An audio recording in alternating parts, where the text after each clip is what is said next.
उन्हें नरक लोक में स्थान मिलता है और बड़ी कष्ट सहने पड़ते, बड़ी पीड़ा सहनी पड़ती है। इसलिए पति का सम्मान करना चाहिए। पति ही हमारा परमेश्वर होता है। पति परमात्मा होते, परमात्मा का रूप होते। और ये जो आत्मा है, ये आत्मा लोग कहते आत्मा ही परमात्मा है। आत्मा परमात्मा का एक अंश है। आत्मा परमात्मा नहीं है, आत्मा तो परमात्मा का अंश है।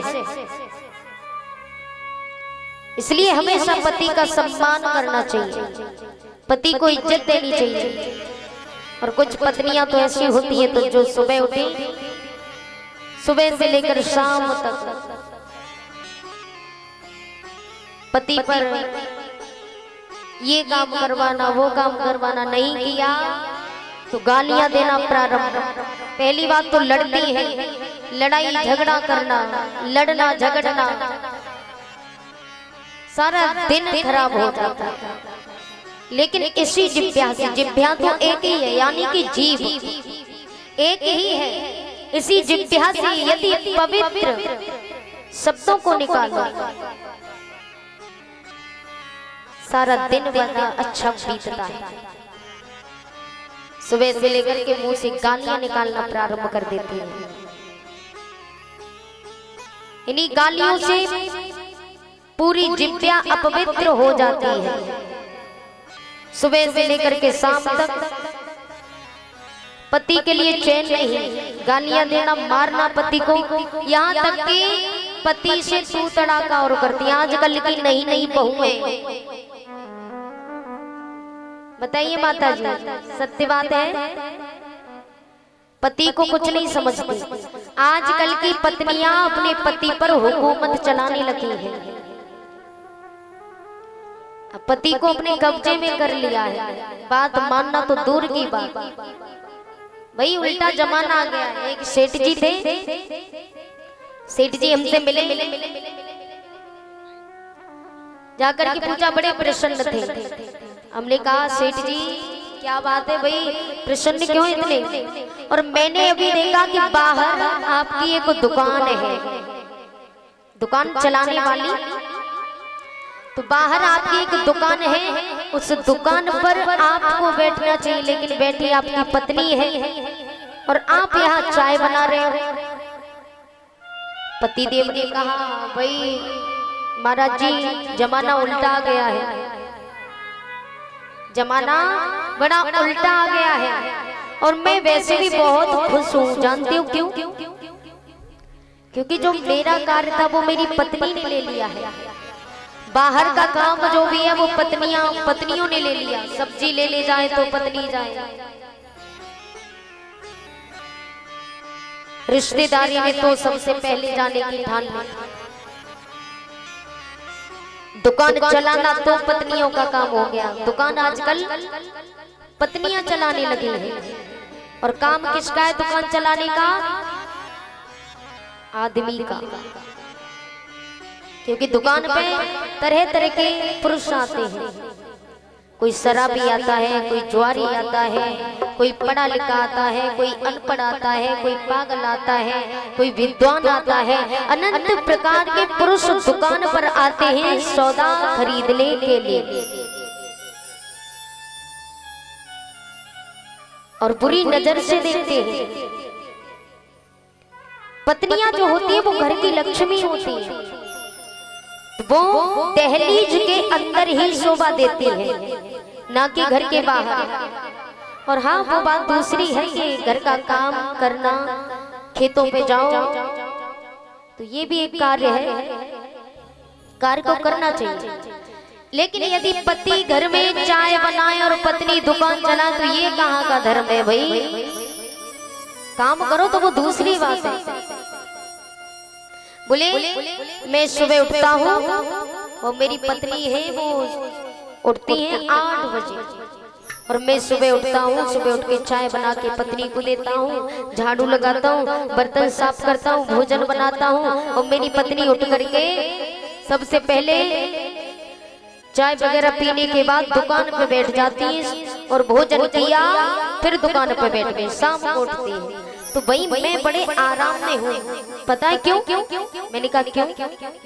बोले मैं आराम में इसलिए हूँ कि बस थोड़ा सा काम है, सब्जी बनाना, रोटी बनाना, बर्तन साफ करना, झाड़ू लगाना और फिर आराम करने लगो। पूरे दिन का मानो आराम है, ना कोई चिंता ना कोई फिक्र।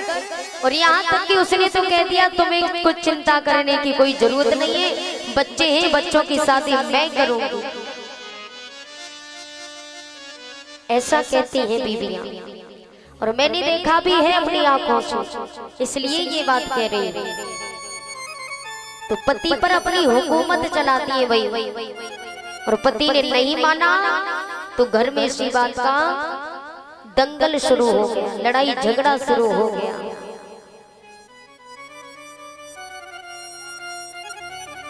आजकल की कहीं तक जो पढ़ी लिखी बीबियां हैं वो तब भी घर को लेकर के चलती है, और जो बिल्कुल पढ़ी ही नहीं, अनपढ़ है। लेकिन एक बात तो सत्य है, पढ़ी लिखी भले ना हो लेकिन फोन चलाना इतना अच्छा आता है जितना कि पढ़ी लिखी नहीं चला पाएगी, इतना अच्छा चला लेती है। यहाँ तक कि एक पति का मैसेज चेक करना, पति का व्हाट्सएप चेक करना, पति के कॉल से चेक करना, पूरी डिटेल निकाल करके किसी का नंबर भी मिल गया तो ये नंबर किसका है, किसका है ये, और ये क्या लिखा है। मतलब इसका मतलब ये कि बात नहीं कर पाते हमारे सामने तो व्हाट्सएप पे चैट करते हो। ऐसे सवाल जवाब करती है।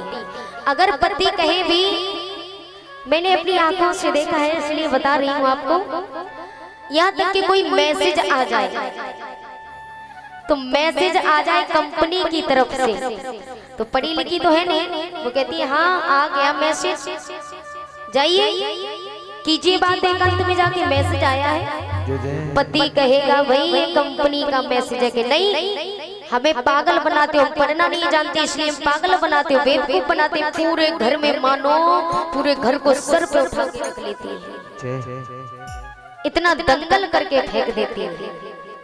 इसलिए कहते पढ़ लिख लीजिए, थोड़ा सा पढ़ लिख लोगे, पढ़ना सीख जाओगे तो मालूम तो पड़ जाएगा कि भाई कंपनी की तरफ से आ जाएगा, किसी और ने भेजा है। जरा जरा सी बातों पर, छोटी छोटी सी बातों पर लड़ाई झगड़ा करना प्रारंभ कर देती है। ऐसा होता है। तो ये लड़ाई झगड़ा जो होता है, ये जो कलह होती है घर में, और कलह होने से कारण बनता है कलयुग का आना। जब घर में कलह होगी, दंभ होगा, तो उस घर में कलयुग प्रवेश करता है और पूरे घर का विनाश कर देता है। और कुछ औरतों को तो ये समझ में नहीं आता कि सास ससुर घर में है, सास ससुर के सामने उल्टी सीधी पति को गालियां दे रही है और पति पर उतार ढाल करके पति को गालियां दे रही है। लेकिन सास ससुर को भी गालियां देती है पति पर ढाल कर। 2 दिन हुए, पति ने मनाया, फिर पति से तुम करके बोलने लगते हैं। जिब्या तो वही है, जीभ तो वही है, इसी जीभ से गालियां दे लो, इसी जीभ से तुम करके बोल लो। पहले इज्जत उतार दो फिर इज्जत करो। तो ऐसा ससुराल वालों की नजर में वो बीवी हमेशा के लिए गिर जाती है, चाहे फिर कितनी भी अच्छी बनने की कोशिश क्यों ना करे, लेकिन एक बार गिर गई तो गिर। नारी जाति ही कुछ ऐसी होती है। भाई थोड़ी देर का क्रोध है, पीना सीख लीजिए, और यदि क्रोध को पीना सीख गए तो जीवन में कभी कष्ट ही नहीं होगा, कभी लड़ाई ही नहीं होगी। लेकिन उसी क्रोध में आकर के सब कुछ उगल देते हो। यही नहीं पता कि किसे गालियां दे रहे किसे नहीं दे रहे। इसी बात से झगड़ा हो जाता है, 2-4 दिन बाद फिर पति पत्नी एक हो जाते हैं। लेकिन बुरा कौन बनता है? सास ससुर। सास ससुर बुरे बन जाते हैं। यहाँ तक कि माँ के जैसा माँ कितना कोई कुछ कर नहीं सकता है। जो माँ करती है ना अपनी संतान के लिए, वो दुनिया में कोई नहीं कर सकता। और माँ से बढ़ के तो कोई हो ही नहीं सकता है। क्योंकि माँ अपनी संतान के लिए लड़ जाती है, समाज में लड़ जाएगी। चाहे भले ही अपने बेटे की गलती हो, लेकिन समाज में उसे कोई बुरा भला कहे तो बेटे की खातिर लड़ जाती है, बेटे की खातिर बुरी हो जाती है। तो माँ से बड़ा बलिदान मैंने जीवन में आज तक किसी को नहीं देखा कि किसी ने दिया है। सबसे बड़ा बलिदान माँ करती है। नारी तो वो है जो पति की इज्जत करे, पति की बात को माने, और कहीं जाए तो पति से इजाजत लेकर वही पत्नी है। और पति भी ऐसा होना चाहिए जो पत्नी की सुख दुख में साथ दे। ऐसा भी नहीं होना चाहिए कि शाम को पूरे दिन काम किया, मेहनत की, धूप में जाकर के पसीना गिरा, और शाम को जब पैसे मिले तो जाकर के ठेका पर पहुंचे, क्वार्टर खोला और एक पौआ लगाया, एक से कुछ नहीं हुआ तो एक और ले लिया, और गिरते लड़खड़ाते हुए घर पे भी आए तो आकर के पत्नी से झगड़ा किया, माँ से झगड़ा किया, पिता से झगड़ा किया, भाई से झगड़ा किया। इसको गाली देना, माँ बहन को गाली देना, तो ऐसे भी पति से क्या फायदा? शराबी में और ओले में कोई फर्क नहीं होता। शराबी में और ओलों में, ओले जो कि बारिश होती है तब बड़े बड़े बर्फ के ओले पड़ते हैं, ओले कहते हैं ना आपके यहाँ? क्या कहते हैं?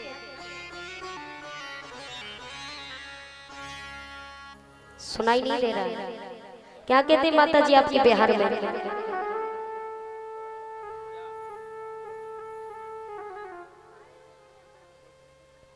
पत्थर बोलते हैं महाराज जी, पत्थर पत्थर बोलते हैं। हमारे यहाँ ओले बोलते हैं उन्हें। कोई नहीं, आपके बिहार की भाषा में ही कहूंगी।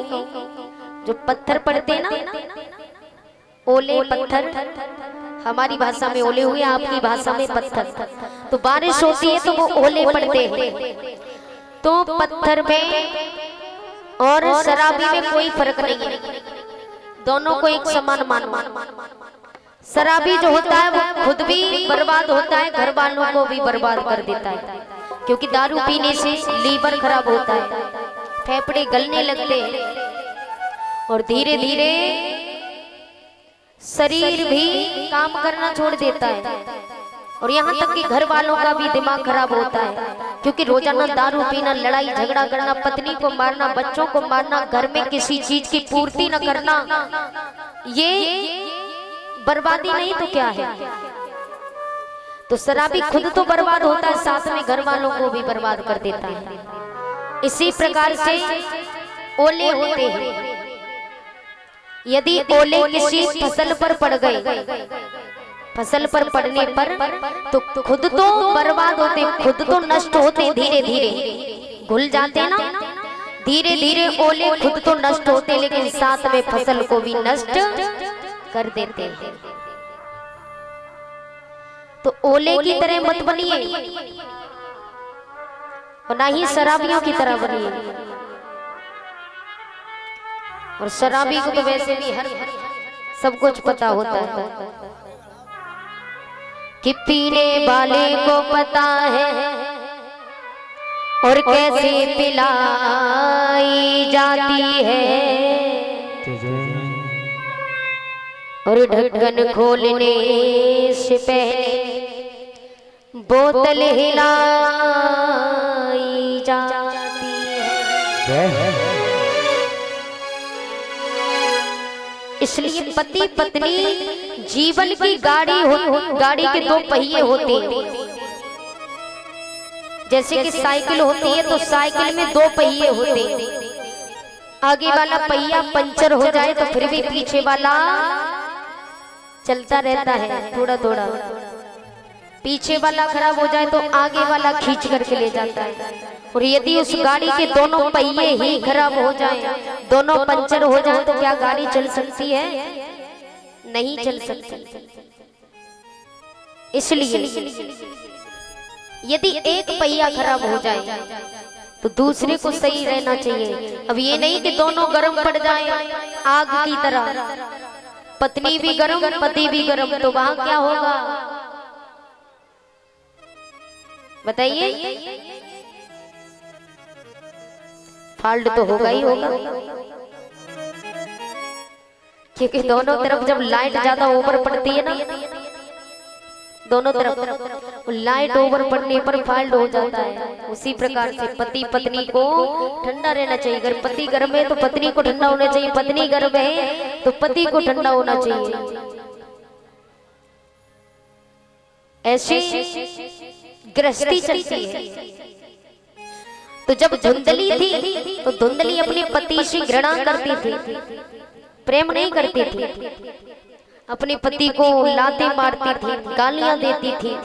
तो ये सब आत्मदेव सहन करते थे। एक बार आत्मदेव बड़े दुखी हो गए।